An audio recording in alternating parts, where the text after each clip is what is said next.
Halo, apa kabar pemirsa? Senang sekali kami dapat berbagi informasi serta topik hangat yang diperbincangkan di Nusantara karena Anda sedang menyaksikan Kabar Nusantara.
Ya, selamat pagi pemirsa, kembali lagi dalam Kabar Nusantara, masih bersama dengan saya Suki Abdul. Ini kalau misalnya kemarin tanggal 27 Juni 2022, ini Menteri Koordinator Bidang Maritim dan juga Investasi Luhut Binsar Panjaitan ini resmi mensosialisasikan terkait dengan pembelian minyak goreng curah rakyat atau MGCR ini menggunakan aplikasi Peduli Lindungi selama 2 pekan ke depan. Ini sosialisasi dilakukan di beberapa lokasi. Sudah bersama dengan saya ini Bapak Ananta Wahana SH, anggota Komisi 6 DPR RI dari fraksi Partai Demokrasi Indonesia Perjuangan atau PDIP dari daerah pemilihan Banten 3. Selamat pagi Bapak, apa kabar? Selamat pagi, baik. Assalamualaikum warahmatullahi wabarakatuh. Waalaikumsalam, dan juga bersama saya sudah hadir Bapak Sudaryatmo dari Yayasan Lembaga Konsumen Indonesia. Selamat pagi Pak.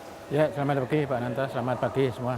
Dan pemirsa, ini kalau misalnya dari tanggapan dari anggota Komisi 6 sendiri, ini sebenarnya apa Pak yang mendasari terkait dengan menggunakan pembelian minyak goreng curah rakyat ini menggunakan aplikasi Peduli Lindungi maupun juga dengan NIK itu sendiri? Ya, jadi kalau kita bicara tentang perdagangan jual beli memang ada dasar hukumnya. Jadi Undang-Undang Nomor 7 Tahun 2014 tentang perdagangan itu memang pemerintah diberi kewenangan untuk mengatur dan mengendalikan, kan gitu. Kemudian khusus untuk minyak goreng curah, ini memang Permendak Menteri Perdagangan kita yang lalu, Pak Lutfi, itu pernah mengeluarkan Permendak Nomor 33 Tahun 2022. Itu tentang pengelolaan tata kelola minyak goreng curah, kan gitu, minyak goreng curah. Saat itu memang persoalan minyak ini kan persoalan masalah, sehingga memang dikelola, dikendalikan. Terus pada saat itu sudah dipikirkan pembelian minyak curah itu dengan KTP, dengan NIK, kan gitu. Dengan aplikasi digital, kan gitu. Dan Peduli Lindungi itu menjadi bagian alternatif kalau persoalan KTP, NIK itu mereka tidak punya, pakai itu dan sebagainya. Jadi sebenarnya sudah ada perbincangan sebelumnya antara Komisi 6 DPR RI dan juga pihak pemerintah untuk akhirnya mengeluarkan kebijakan tersebut ya Pak? Ya, sebetulnya tidak ada pembicaraan secara khusus, tetapi pada saat raker Pak Lutfi sebagai Mendak pada saat itu memang sempat menceritakan tentang bahwa nanti akan ada kebijakan tata kelola tentang minyak curah itu yang akan dijual di pasar-pasar tradisional sekian ribu misalnya seperti itu. Kalau dari YLKI sendiri gimana nih Pak Sudaryatmo melihat kebijakan yang dikeluarkan oleh Menko Maritim dan juga Investasi terkait dengan masyarakat yang mau membeli minyak goreng curah rakyat ini harus menggunakan Peduli Lindungi ataupun juga NIK? Ya, terima kasih. Jadi memang problem subsidi termasuk subsidi pangan dalam hal ini minyak goreng curah tadi itu adalah kalau dari yang sebelumnya dalam bentuk operasi pasar itu tidak ada data, tidak bisa di-tracking penerima program operasi pasar itu apa, kan gitu loh. Dengan adanya program baru itu harapannya nanti penerima dari program minyak goreng curah tadi itu pemerintah punya datanya, bahkan by name by address kalau. Cuma memang dari catatan YLKI Ini yang harus clear ya, di dalam program minyak goreng curah itu sasarannya itu individu atau keluarga kan gitu. Kalau kita basisnya NIK sama aplikasi Lindungi Peduli itu kan datanya data individu. Sebenarnya kalau dalam konteks minyak goreng curah itu akan lebih pas kalau basis datanya itu keluarga kan gitu loh. Keluarga. Jadi kalaupun nanti ada kuota itu yang dibatasi ya per keluarga, per hari berapa kan gitu. Tapi kalau dia pakai NIK atau pakai aplikasi pelindung ini, satu keluarga kan bisa beberapa aplikasi. Ini yang catatan awal YLKI. Kemudian yang kedua kaitannya dengan kesiapan infrastruktur, kaitannya dengan sisi penjual sebenarnya. Kan kalau NIK itu kan data yang nanti diverifikasi. Kan verifikasi kan tidak mungkin pakai manual kan. Harus sistemnya connect dari sisi selling point yang paling dekat dengan konsumen.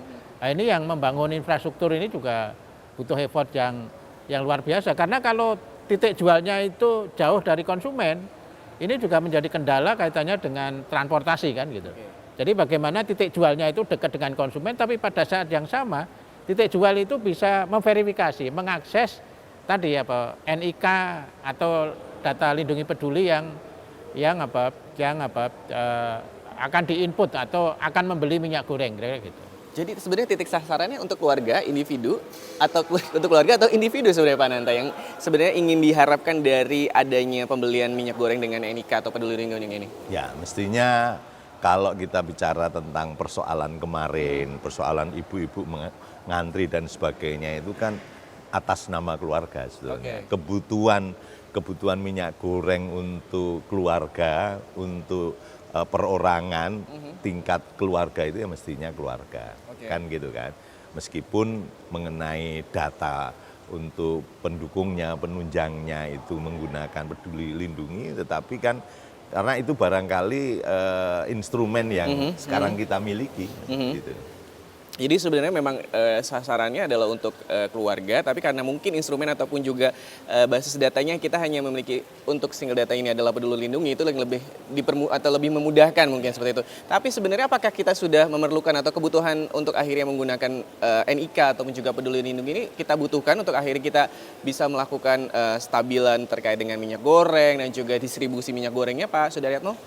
Ya sebenarnya kalau dari masyarakat itu kan ada 3 ya. Jadi yang pertama ketersediaan dulu.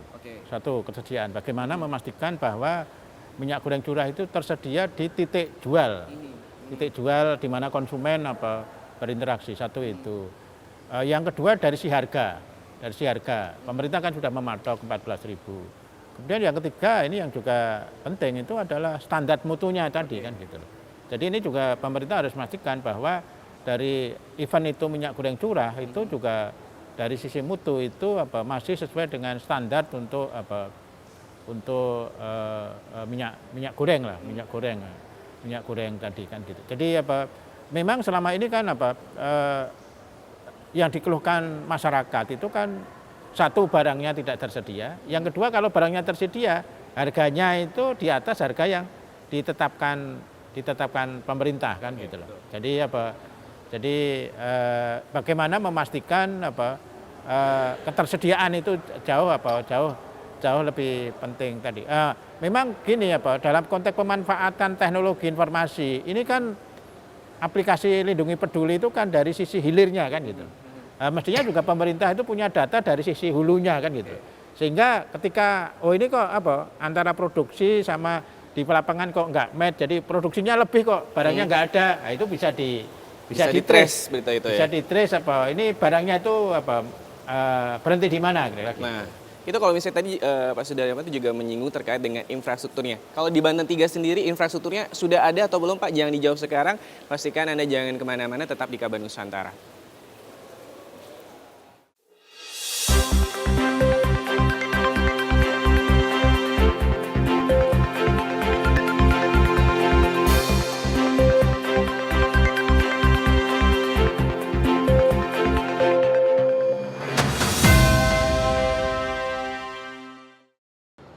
Supaya tata kelola distribusi minyak goreng curah menjadi lebih akuntabel, dan bisa terpantau mulai dari produsen hingga konsumen, pemerintah sejak 27 Juni yang akan datang akan memulai sosialisasi dan transisi perubahan sistem penjualan pembelian minyak goreng curah. Pemerintah melakukan upaya perubahan sistem ini untuk memberikan kepastian akan ketersediaan dan keterjangkauan harga minyak goreng bagi seluruh lapisan masyarakat. Penggunaan Peduli Lindungi berfungsi menjadi alat pemantau dan pengawasan di lapangan untuk memitigasi potensi penyelewengan yang dapat menyebabkan terjadinya kelangkaan dan kenaikan harga minyak goreng. Nantinya, setelah masa sosialisasi selesai, semua penjualan dan pembelian minyak goreng curah akan menggunakan aplikasi Peduli Lindungi. Sementara masyarakat yang belum punya Peduli Lindungi tidak perlu merasa khawatir, karena mereka masih bisa membeli dengan menunjukkan NIK untuk bisa mendapatkan minyak goreng curah dengan harga eceran tertinggi. Pembelian minyak goreng curah ini di tingkat konsumen pun akan dibatasi maksimal 10 kg untuk 1 NIK per harinya dan dijamin bisa diperoleh dengan harga eceran tertinggi yaitu Rp14.000 per liter atau Rp15.500 per kilogram. Terima kasih Anda masih menyaksikan Kabar Nusantara. Pak Ananta, ini kan kalau kita membahas terkait dengan infrastruktur di setiap pasar ataupun juga toko kan tidak semuanya memiliki infrastruktur yang sama terkait dengan bagaimana nih masyarakat kalau misalnya membeli harus scan QR dulu, atau kalau misalnya di beberapa media ini mengatakan bahwa sebenarnya para pedagang ini lebih mudah dengan menggunakan KTP, tinggal mencatat aja NIK-nya. Tapi bagaimana sebenarnya ini tidak yang seperti diharapkan oleh Menko Marifest dong terkait dengan nantinya akan ada jalur distribusi yang akan lebih baik lagi dengan menggunakan Peduli Lindungi ini? Ya, jadi kalau kita bicara tentang infrastruktur, ini harus diakui bahwa Indonesia ini tidak hanya Banten. Banten ini kan dekat dengan ibu kota. Jadi kalau kita bicaranya Banten, barangkali infrastruktur untuk mencapai hal itu barangkali sudah memadai. Sudah lebih memadai. Ya, karena Peduli Lindungi itu ketika dipergunakan untuk masuk mal, kemudian orang pulang kampung dan sebagainya, masyarakat Banten, masyarakat urban ini mereka barangkali sudah sangat siap. Tetapi kalau kita jujur bahwa rakyat Indonesia itu juga terdiri dari Indonesia bagian timur, di luar-luar Jawa, ini memang mesti harus diperhatikan lagi, kan gitu. Dan itu saya pikir pemerintah juga menyadari hal itu. Awalnya yang 2 minggu, kemudian mundur sampai 3 bulan. Kan gitu kan. Ini ada rencana untuk mengulur sosialisasi lebih panjang lagi, kan itu. Nah, kemudian kalau bicara tentang tadi Peduli Lindungi itu memang barangkali yang sekarang ini memang instrumen yang kita miliki, kan gitulah. Tetapi saya melihat itu satu upaya untuk mengendalikan seperti yang Pak Daryatmo tadi sampaikan, ada 3 hal itu. Nah, saya pikir pemerintah sudah mulai akan menuju ke situ, sehingga kita mesti harus memberi kesempatan kepada pemerintah untuk melakukan tata kelola ini dengan baik. Tapi sekali lagi, kalau mengenai infrastruktur mesti memang harus diperhatikan. Karena sekarang ini saya yakin persoalan kalau untuk di Papua, di Maluku itu masih persoalan. Tapi kalau persoalan ketersediaan, kami kemarin baru saja mengumpulkan masyarakat Banten 3, itu kalau mengenai ketersediaan mereka sudah mengatakan minyak curah itu sekarang banyak. Bahkan yang menjadi persoalan itu persoalan mutu. Karena sekarang ini harapan kita itu kan 14.000 per liter. Di Tangerang banyak yang sekarang itu menjual 12.000. Sehingga kita malah justru mempertanyakan sebetulnya kualitasnya kayak apa. Karena terus terang sekarang ini kadang-kadang minyak curah itu ada yang tidak terlalu tahan lama. Jadi sudah mengendap di bawah baru beberapa hari. Tetapi kalau minyak curah yang memang dikeluarkan dari BUMN terus terang itu bisa sampai 6 bulan baru mengendap itu. Ini kan menunjukkan kualitasnya belum seragam. Nah, ini yang harus dipikirkan juga karena kaitan minyak curah yang merupakan kebutuhan masyarakat dasar ini kaitannya dengan menggoreng menjadi kebutuhan pangan, ini mesti harus diperhatikan agar kesehatan masyarakat kita itu terjamin. Oke, jadi catatan penting juga ini terkait dengan bagaimana kualitas dari minyak goreng. Tapi kalau Pak Sudaryanto dari YLKI sendiri, melihat apakah dengan penggunaan peduli lindungi ataupun juga NIK ini menjadi nantinya ke depannya terkait dengan jalur distribusi ini akan lebih transparan dan juga akan tabel, setuju nggak Pak?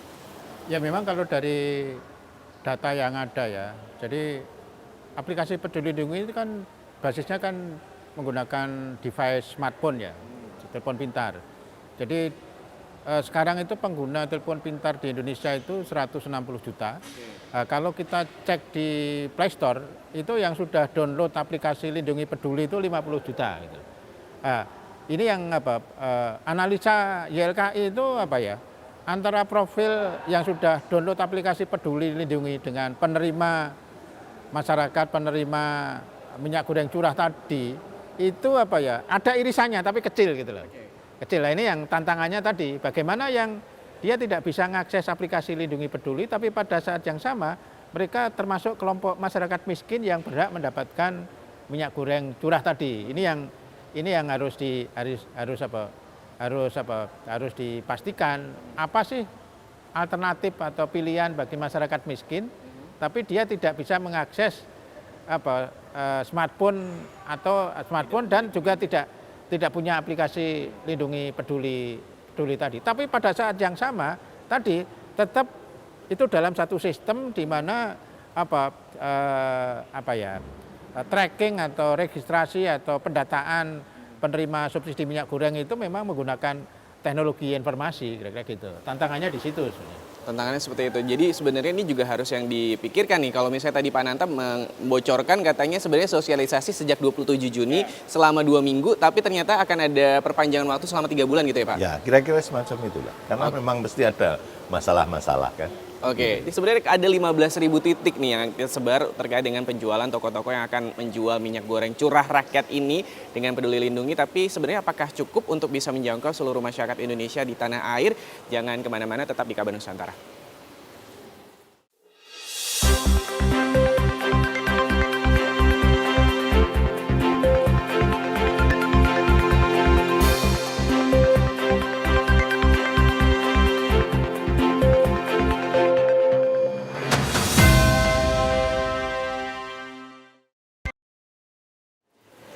Ya pemirsa, tadi Pak Ananto juga sempat menyinggung nih terkait dengan bagaimana sebenarnya baru saja kemarin mengunjungi di daerah mana Pak yang tadi Bapak sampaikan Rp12.000 minyak goreng curah itu? Di sekitar Curug.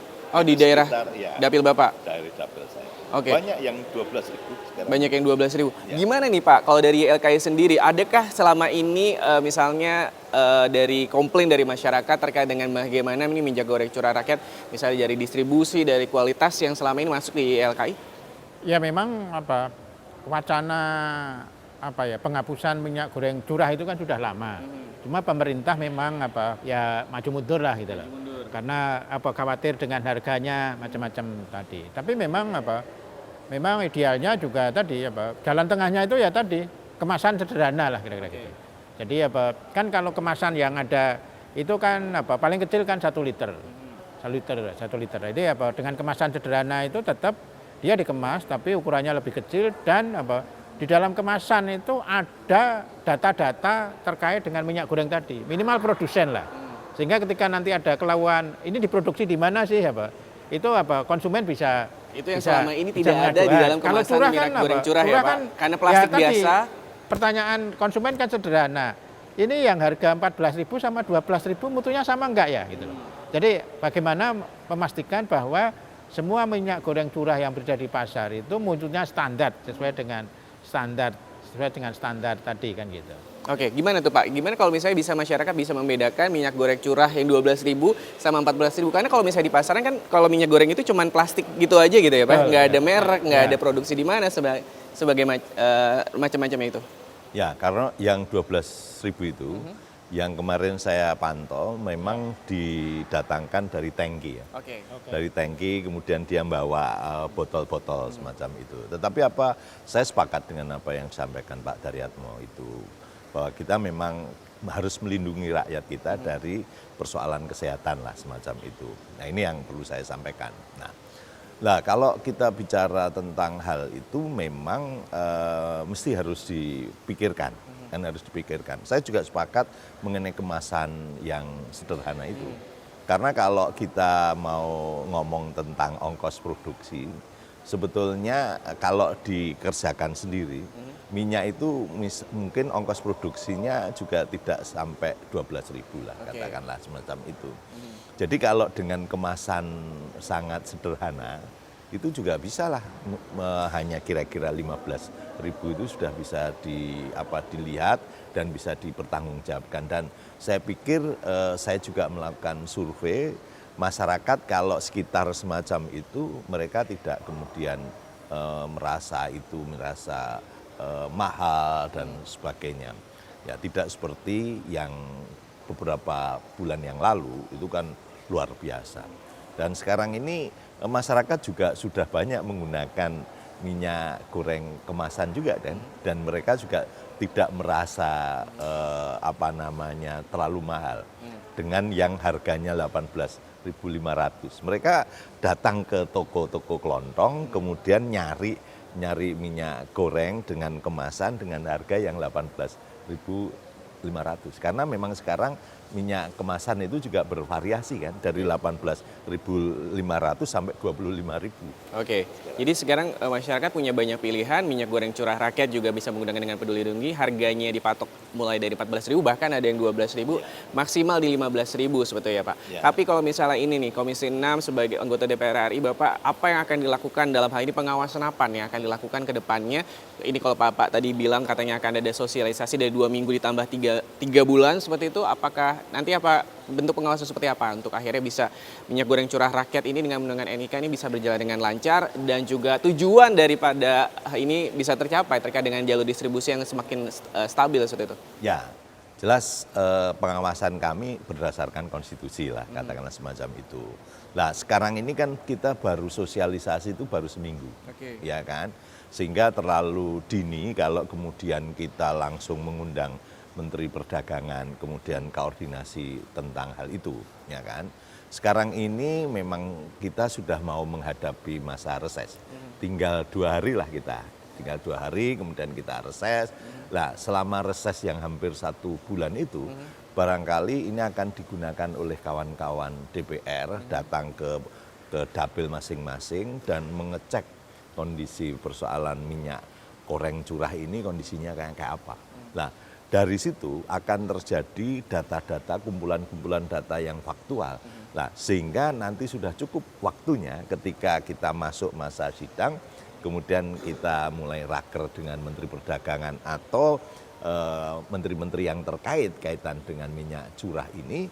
Nah, itu nanti kita padankan. Sehingga kita mempunyai data yang sama dan nanti persoalan minyak ini tidak menjadi persoalan rakyat. Kan gitu. Kalau bagi DPR itu yang paling penting bagaimana itu bisa kebutuhan itu bisa terpenuhi bagi rakyat dan rakyat tidak ruwet, tidak susah. Kami memang belum memberikan persetujuan apakah ini baik atau tidak. Karena memang juga kami kemarin datang ke masyarakat juga terus terang juga masih ada banyak yang mengeluhkan dengan sistem Peduli Lindungi itu. Tapi kita tampung saja. Dan beberapa kawan DPR juga sudah mengkritisi itu. Tetapi kami tetap mendukung dan mengapresiasi pemerintah karena pemerintah sudah mulai langkah maju untuk mengendalikan itu. Oke, kalau dari Pak Sudarmo dari YLKI, kira-kira ada langkah terobosan apa nih Pak yang harus diterapkan oleh dalam hal ini oleh Kementerian di Komisi 6 dan juga pastinya bersama dengan pemerintah untuk akhirnya bisa bukan hanya NIK lagi tapi terobosan-terobosan ke depannya, kebijakan seperti apa yang diharapkan oleh YLKI ke depannya? Ya memang ini ya, upaya pemerintah untuk membangun sistem mekanisme penyaluran minyak goreng curah yang memiliki data kaitannya dengan penerimanya itu kita apresiasi lah. Cuma dalam pandangan lembaga konsumen mestinya itu pendekatannya tidak per komoditas tapi per ini ya jadi satu data tapi dia bisa dipakai untuk berbagai macam program subsidi kan gitu. Jadi ada minyak goreng, ada LPG. Sekarang yang datanya rapi itu kan cuma listrik. Karena listrik kan memang berlangganan ya. Jadi ya jadi penerima subsidi listrik itu datanya by name by address ada. Tapi untuk subsidi lain itu yang selama ini jumlah komoditas yang disalurkan ada, tapi penerimanya itu nggak bisa di-trace. Arahnya kan menuju ke sana. Mungkin bayangan YLKI ya satu aplikasi, tapi ini sudah bisa merangkum berbagai program subsidi. Termasuk juga data Kemensos kaitannya dengan keluarga prasejahtera. Nah, ini juga bisa dijadikan jadi tidak mulai dari nol, tapi paling tidak arahnya supaya setiap program subsidi itu bisa trace siapa sih profil penerimanya, sama tadi yang lebih penting tepat sasarannya tadi. Itu dia permasalahan big data lagi, single database yang ini bukan hanya masalah minyak goreng, minyak subsidi, tapi juga banyak banget pangan, belum lagi DPT dan harga macam-macam, subsidi-subsidi BLT lainnya. Ini juga kita harapkan nantinya ke depan Indonesia benar-benar memiliki single database yang nantinya bisa digunakan untuk ke semua berbagai hal terkait dengan bagaimana permasalahan-permasalahan yang ada di tanah air.